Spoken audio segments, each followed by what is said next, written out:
Hello दोस्तों, कैसे हैं। स्वागत है हमारे यूट्यूब चैनल में। आज हम पढ़ाने वाला हूं क्लास 12 एनसीईआरटी एक्सरसाइज 7.6 का क्वेश्चन नंबर 9।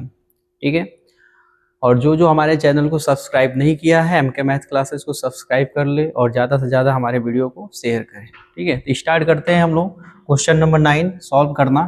क्वेश्चन नंबर 9 क्या है? एक्सरसाइज 7.6 का क्वेश्चन नंबर 9 बहुत ज़्यादा इंपॉर्टेंट है। अगर आपको कंसेप्ट नहीं याद है तो आप इसको लगा नहीं पाओगे। ठीक है, इसमें कुछ फार्मूले हैं जो अगले एक्सरसाइज का यूज होने वाला है, और अगर उस फार्मूले का आप यूज नहीं करते हो तो आप बेसिक मेथड से भी सॉल्व कर सकते हो। तो सॉल्व करते हैं। है क्या क्वेश्चन? हमारे पास क्वेश्चन दिया गया है। क्वेश्चन नंबर 9 जो है, ठीक है, क्वेश्चन नंबर 9 है क्या?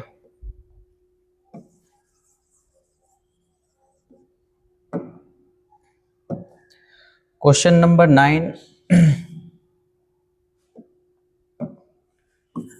दिया क्या है? X cos inverse x. ठीक है, ये आपके क्वेश्चन है। इनको कैसे सॉल्व करोगे? ये इंटीग्रेशन का चैप्टर का क्वेश्चन है, यानी इसको आप समाकलन बोल सकते हो, इंटीग्रेशन बोल सकते हो। सबसे पहले आपको लेट करना पड़ेगा और इंटीग्रेशन के फॉर्म में इसको चेंज करना पड़ेगा। इसको किससे लेट करेंगे? आई से। I equal to integration of x cos inverse x. और आपको आईलेट में पढ़ाया था। आईलेट आपको याद रखना पड़ेगा। आईलेट होता क्या है? आईलेट होता क्या है? पहले तो इनवर्स होता है, और एल मतलब लोगरिथम होता है, ए का मतलब अलजेब्रा होता है, और टी मतलब क्या होता है? ट्रिगो, और ई मतलब एक्सपोनेंशियल। ठीक है, आपको इनको याद रखना पड़ेगा। इन इन पांचों में से कोई भी फंक्शन आपको दो ठो आ रहा है आपके क्वेश्चन में, तो आप इसको नंबरिंग कर लो 1 2 3 और 4 और 5। कोई भी दो फंक्शन आ जाए, जैसे इनवर्स और लॉगरिथम एक साथ आता है तो आपको इनवर्स का पहला फंक्शन करोगे और लॉगरिथम को सेकेंड फंक्शन। फिर अलजेब्रा ट्रिगो एक साथ आता है तो अलजेब्रा को पहला फंक्शन मानोगे और ट्रिगो को सेकेंड फंक्शन। ठीक है, तो जैसे यहाँ पे दिख रहा है, ये है इनवर्स और ये है अलजेब्रा। इनवर्स को हम लोग पहला फंक्शन ले लेंगे और अलजेब्रा को सेकेंड।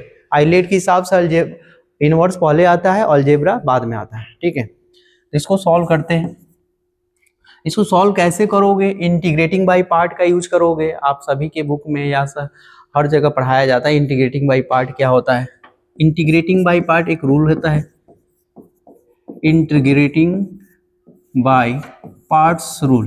ठीक है, इनके अकॉर्डिंग हम लोग चलेंगे। कैसे सॉल्व करना है इन्हीं से सॉल्व करते हैं। जो पहला फंक्शन होता है उसका हम इंटीग्रेशन नहीं करते हैं, जो सेकेंड फंक्शन होता है उसी का हम इंटीग्रेशन करते हैं, जो पहला फंक्शन होता है उसको हम डिफरेंशिएशन करते हैं केवल। ठीक है, तो इंटीग्रेटिंग बाय पार्ट्स जो फार्मूला होता है आपको मैं स्टार्टिंग में ही बता दिया हूँ। ठीक है, तो पहले फंक्शन को क्या करेंगे? आप सबसे पहले लिख लो कॉस इनवर्स एक्स, और इंटीग्रेशन का साइन लगाओ, फिर सेकेंड फंक्शन का इंटीग्रेशन कर लो, फिर माइनस कर लो, होल इंटीग्रेशन ब्रैकेट का यूज करना है, फिर डी बाई डी एक्स। और किसका D by D x use करोगे? फर्स्ट फंक्शन का कॉस इनवर्स एक्स। फिर इंटीग्रेशन का साइन लगाओगे और सेकेंड फंक्शन का इंटीग्रेशन करोगे, फिर डी एक्स, और फिर ब्रैकेट का यूज करेंगे, फिर डी एक्स प्लस सी। आपको दिख रहा होगा यहाँ पे, देखो ये पहला फंक्शन, ये दूसरा, ये पहला, ये दूसरा। ठीक है, हमने क्या किया? इंटीग्रेटिंग बाय पार्ट का यूज किया है। पहले फंक्शन में आपको दिख रहा होगा, पहला फंक्शन को पहले लिखे, सेकेंड फंक्शन को इंटीग्रेशन किए, फिर होल इंटीग्रेशन यूज किया हूँ, फिर ब्रैकेट का यूज कर रहा हूँ, फिर डी बाई डी एक्स पहले फंक्शन का, फिर इंटीग्रेशन सेकेंड फंक्शन का। ऐसा ही करना है आपको हर एक क्वेश्चन में। इंटीग्रेटिंग बाय पार्ट का यही रूल होता है। ठीक है, आपको थोड़ा सा याद करना पड़ेगा। ठीक, अब देखो ऐसे कैसे इसको सॉल्व करेंगे। कॉस इनवर्स को जैसा है वैसा ही लिख देंगे, और आपको पता होना चाहिए कि x का इंटीग्रेशन क्या होता है। x का इंटीग्रेशन एक्स स्क्वायर अपान में 2 हो जाएगा, क्योंकि इसके पावर में 1 ऐड करेंगे 2 हो जाएगा, और जो पावर में आता है उसको डिनोमिनेटर में लिखा जाता है। ठीक है, हर में लिखा जाता है। कॉस इनवर्स का आपको पता होना चाहिए कि इंटीग्रेशन डिफरेंशिएशन क्या होता है, -1 अपान में रूट में 1 माइनस एक्स स्क्वायर। ठीक है, और x का इंटीग्रेशन क्या होता है? एक्स स्क्वायर अपान में 2, और यहाँ dx यूज कर लेंगे, पहले से आपके पास c है, ठीक है। इनका इंटीग्रेशन कर लेंगे, ये dx यहाँ पे आ जाएगा, ठीक है।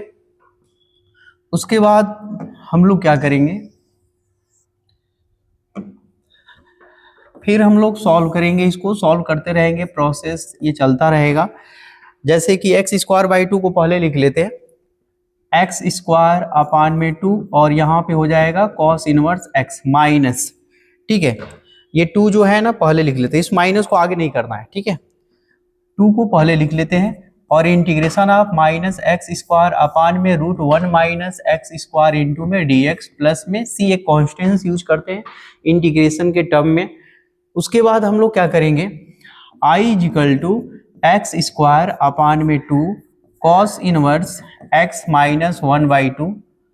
हम इसमें 1 ऐड कर लेते हैं, 1 सब्ट्रैक्ट कर लेते हैं, ठीक है। 1 ऐड कर लेते हैं, 1 सब्ट्रैक्ट कर लेते हैं। इस क्वेश्चन में देखिए यहाँ पे 1 ऐड किया हूँ, 1 सब्ट्रैक्ट कर दिया हूँ, क्योंकि जितना जोड़ोगे उतना ही घटाओगे, कोई वैल्यू में डिफरेंट नहीं होता है, ठीक। अब देखिए i equal to X square upon में 2, फिर क्या हो जाएगा कॉस इनवर्स x माइनस में 1/2।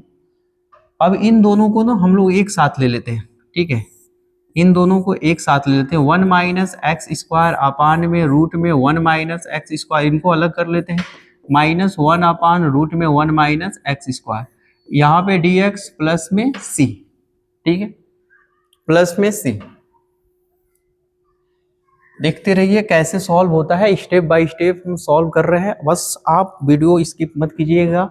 आपको मैं गारंटी दे रहा हूं कि अगर आपको शुरू से लगे रहे तो आपको इंटीग्रेशन समझ में आएगा, ठीक है। उसके बाद क्या करेंगे, i इक्वल टू दिया है क्या, i equal to X square upon में 2 cos inverse x minus minus है माइनस 1/2 है तो 1/2 यूज कर लेते हैं, यहाँ पे 1/2। फिर यहाँ पे क्या हो जाएगा इंटीग्रेशन, आप इनको डिवाइड कर सकते हो, इनको डिवाइड करोगे तो क्या आएगा, यहाँ पे आ जाएगा रूट में 1 माइनस एक्स स्क्वायर, ठीक है, और माइनस में 1 अपान रूट में 1 माइनस एक्स स्क्वायर और ब्रैकेट के बाहर dx प्लस में c। अब हम लोग अलग अलग इंटीग्रेशन का यूज कर लेते हैं। अलग अलग इंटीग्रेशन कैसे यूज करोगे, i इक्वल टू क्या हो जाएगा एक्स स्क्वायर अपान में 2 कॉस इनवर्स x माइनस 1/2 को अंदर मल्टीप्लाई कर लो, यहाँ पे इंटीग्रेशन का साइन लगाओ, 1 माइनस एक्स स्क्वायर इंटू में dx, यहाँ पे क्या हो जाएगा, ये माइनस 1/2 यहाँ मल्टीप्लाई कर लो तो माइनस 1/2, और इस टर्म को ना जैसे दिया है उसी तरह आप माइनस के साथ यहाँ यूज कर लो, क्योंकि आपका जो आंसर है ना कॉस में दे रहा है, इसलिए मुझे कॉस में ही आंसर लाना पड़ता है। लेकिन हम कहते हैं कि आपको इतना अपने माइंड में बैठा लो, स्टेप सही होना चाहिए, क्योंकि बोर्ड के एग्जाम में स्टेप देखा जाता है, आंसर इंटीग्रेशन में चेंज होता रहता है। तो आप इंटीग्रेशन के आंसर पे डिपेंड मत रहो, ठीक है, क्योंकि आप रूल अगर सही करते हो आंसर चेंज भी होता है, साइन का कॉस में हो जाता है, तभी गलत नहीं माना जाएगा, ठीक है, क्योंकि एक ही फंक्शन का दो फार्मूले हैं, तो इसलिए हमें आंसर याद तो है नहीं, इसलिए जैसे आपको आता है वैसे सॉल्व करना पड़ेगा। अब क्या करेंगे हम लोग, i equal to X square, अब हम थोड़ा सा ना इसका फार्मूला लिख लेते हैं ताकि आपको याद रहे।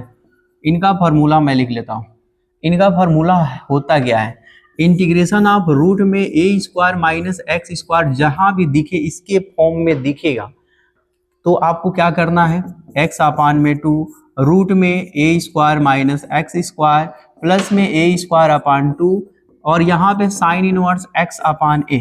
लेकिन आपको आंसर चाहिए कॉस में ना, तो हम कॉस में भी लिख सकते हैं, उसके लिए हमें क्या करना पड़ेगा, यहाँ पे माइनस यूज करना पड़ेगा और यहाँ भी माइनस का यूज करना पड़ेगा, cos inverse x upon a, ठीक है। तो इस फॉर्मूले को याद रखिएगा, ठीक है। साइन के रूप में भी होता है, कॉस के रूप में, कॉस में अगर यहाँ माइनस लेना पड़ेगा, साइन में यहाँ प्लस लेना पड़ेगा। तो इस वाले फॉर्मूले को हम लोग यहाँ यूज करते हैं। तो कैसे सॉल्व करोगे, i equal to X square upon में 2 कॉस इनवर्स x माइनस में 1/2, यहाँ ब्रैकेट का यूज कर लेते हैं। इनका जब फॉर्मूला लगाओगे तो x अपान में 2 रूट में क्या होगा 1 माइनस एक्स स्क्वायर, यहाँ एक जगह पे 1 है तो 1 लिख लेंगे, फिर माइनस में एक जगह पे 1 है तो 1 अपान में 2 हो जाएगा कॉस इनवर्स एक्स हो जाएगा, ब्रैकेट बंद कर देंगे। यहाँ ये कॉस इनवर्स का फॉर्मूला है, ये किसका फॉर्मूला है, कॉस इनवर्स का। कॉस इनवर्स का फॉर्मूला याद होगा, क्या होगा, -1/2 है तो -1/2 लिख देंगे, और यहाँ पे कॉस इनवर्स एक्स प्लस में सी, ठीक है। अब देखिए, अब हम लोग क्या करेंगे, I = x² अपान में 2 कॉस इनवर्स x, -1/2 को मल्टीप्लाई कर दो, x अपान में 4 रूट में 1 माइनस x², माइनस माइनस यहाँ पे क्या होगा, +1/4 cos inverse x -1/2 cos inverse x plus में c, ये आ गया। अब हम लोग थोड़ा सा इसको शॉर्ट करेंगे। शॉर्ट में क्या करोगे, जो जो फंक्शन सेम है ना उसको एक पास कर लो, ऐड होता है तो ऐड कर लो, सब्ट्रैक्ट होता है तो सब्ट्रैक्ट कर लो, ठीक है। x² अपान में 2 cos inverse x minus x/4 root में 1 माइनस x²। जब हम दोनों के सॉल्व करेंगे तो यहाँ पे हो क्या जाएगा, इन दोनों को जब हम लोग सॉल्व करेंगे तो आएगा क्या, -1/4 कॉस इनवर्स x और प्लस में c, जब इन दोनों को सॉल्व करेंगे तो, ठीक है। अब देखिए, इन दोनों फंक्शनों को एक साथ लाइए, इन दोनों फंक्शनों को अगर हम लोग एक साथ लाते हैं तो हमारे पास आ क्या जाएगा, इन दोनों फंक्शनों को एक साथ लाएंगे तो I = हो जाएगा x। देखिए, इनको और इनको एक साथ लेंगे तो क्या होगा, इन दोनों में से क्या कॉमन हो जाएगा, इन दोनों में से कॉस इनवर्स बाहर हो जाएगा, और यहाँ पे क्या होगा, 2x² बचेगा माइनस में 1 अपान में 4, ठीक है, और कॉस इनवर्स x। यहाँ इन दोनों को जब एक साथ लिखेंगे, इन दोनों को, तो इसमें से हम लोग क्या करेंगे, कॉस इनवर्स कॉमन कर लेंगे, और नीचे का एलसीएम 4 है उसको हम लोग सॉल्व कर लेंगे, ठीक है। और माइनस में x/4 रूट में क्या आएगा, 1 माइनस x² प्लस में c, ये आपका आंसर है, ठीक है। हमने किस तरह स्टेप बाय स्टेप आसानी से हर एक क्वेश्चन को सॉल्व कर रहा हूँ, हर एक स्टेप को मैं बता रहा हूँ। कोई भी एक ऐसा स्टेप हो कि जल्दी से आंसर या जल्दीबाजी से ऐसे बता दे रहा हूँ, उड़ा दे रहा हूँ, ऐसा कुछ नहीं है। मैं एकदम आराम से पढ़ा रहा हूँ ताकि आपको अच्छे से समझ में आए, क्योंकि स्टेप बाय स्टेप मुझे बताना है इन क्वेश्चनों को, तो कहीं किसी भी क्वेश्चन को मैं स्किप नहीं किया हूँ, किसी भी स्टेप को स्किप नहीं किया हूँ, तो आप देख सकते हो, ठीक है। इस फॉर्मूले को आपको याद रखना पड़ेगा, ठीक है, और ये आपका सॉल्यूशन है, ठीक है। तो थैंक माय वाचिंग वीडियो। अगर वीडियो पसंद आता है तो लाइक और सब्सक्राइब करते रहिए, और ज़्यादा से ज़्यादा हमारे चैनल को यानी हमारे वीडियो को शेयर करते रहिए।